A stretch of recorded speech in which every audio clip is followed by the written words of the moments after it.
Nice to see you, man. Nice to see you. Very good. Yes.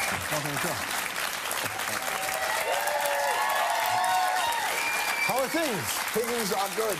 It is, there's much to talk about with you, and often when I suppose when you go and talk to press, it's about things you're doing, but must be nice to talk about David Cronenberg.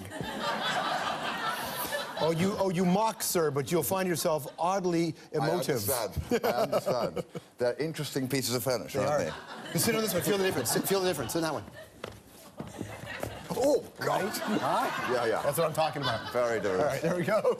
But why waste the money making you comfortable? Absolutely. I want to stay on the top of my game, sir. I think of you as a busker. I think of you as a social worker kind of guy. Busking was because I love singing, right. And I usually travel with a musical instrument of some kind, a guitar or a piano or whatever.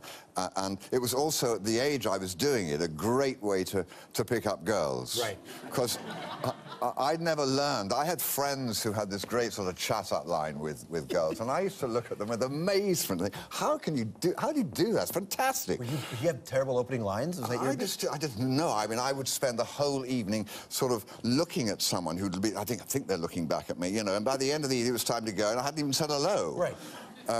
But when you sat with a guitar on a pavement by a cinema queue or whatever, beautiful girls would come up and sit beside you to listen. Now, did you see them and change the song you were playing as they walked? I changed everything as they walked, if I thought it would get them to stop. You have been acting from the beginning, then? Well, yeah, although I don't much like acting. I mean, I became an actor because I wanted to be a gypsy. Right.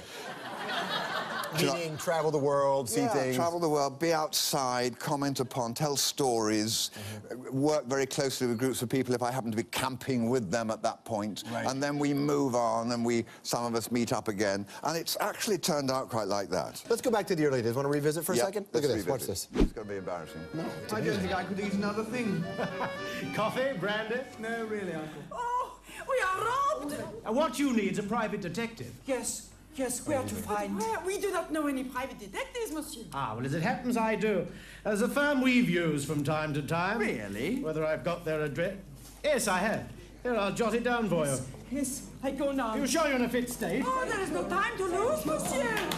Always the wonderful dresser. Is that me? Yeah. What was it? Rivals Sherlock. The Rivals of Sherlock? Sherlock early, like 70. I've never seen that. That's terrifying. It's amazing. First of all... Where did you find it? Well, we just have a way. We have a way. We have a way. Will you give me a copy? I sure can. I have to study it. You have to look at it. I do. Without dialogue, you just did this. It was quite wonderful. It was quite wonderful. Go tell me what... The Rivals of Sherlock. I've forgotten all about that. It's not in my resume. No. No. And I think we know why. The trash stuff, the recycle stuff, your worldview. I want to find out about what you were like as a social worker. Did you... I loved social work because it opened up this... I had a very privileged education. And when I finished, I had no idea really what I wanted to do. So they asked me to go and do social work in South London, where very deprived, very poor people lived. And I ran the youth club on a Sunday night. And I visited the old people, and so I entered this community and found a way of life completely different to what I knew. And I remember there was a moment, I chucked some kids who were breaking up the party out of the social club on one Sunday night, and they'd gone for me with their guys. And I was under this pile of kicking boots. And I thought to myself, yeah, there's got to be another way to manage people than this. But it taught me a lot. But what I didn't get was, I didn't get anything back, because, you know, social work, you're always giving out. And you're dealing with people who really need your help, and they don't have much to give back except thank you. But I found I needed nourishment myself. And I think performing gives me that, because I get back from an audience. But you still have that streak that runs through you, this idea of social consciousness, and in a sense still connecting to social justice in a way. Yeah, but I think we all have that to a certain extent. Not everybody acts on it, though. Like, you put yourself out and do it. I'm very fortunate in that I have a little bit of clout, not a lot. And so we made recently this documentary about garbage.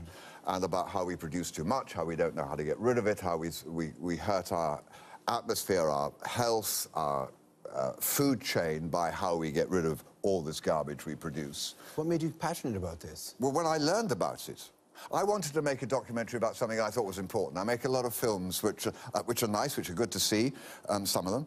But I thought, let's use that clout to actually make something which needs to be said. We talked about this but outside, but just your character in The Mission, like being in a film like The Mission, you are the guy with a conscience.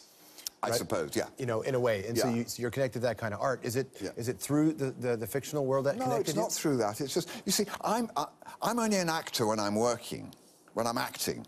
The rest of the time, I'm a person, and of course I care about things. Of course I care about the mess we're making of so much. Of course I care that all of us are in this trap of consumerism that has really built up since the end of the Second World War, where we're told that if we buy, we'll be happy. And it's a lie. And as soon as we realise that we don't need all this stuff, the economy is going to have to change. Economies at the moment are supposed to grow 2.5%, 3% a year in order to be healthy. Well, why? They can't. You think we'll change? Well, we have to. Economies can't grow like that because the world is finite. You have a guitar? Where's your guitar? You said you travel with a guitar all the time. Yeah, I didn't bring it to Toronto. No, but we brought one for you.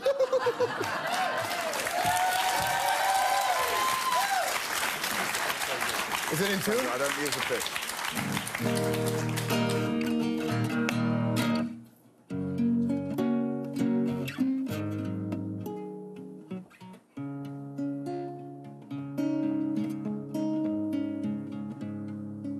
Shall I sing a song? You sure should.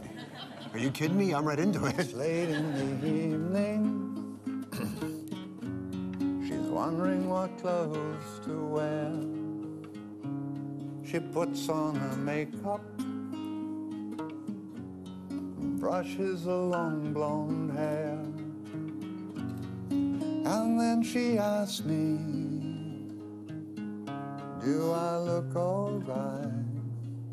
And I say, yes, you look wonderful tonight. That's enough of that. That's amazing.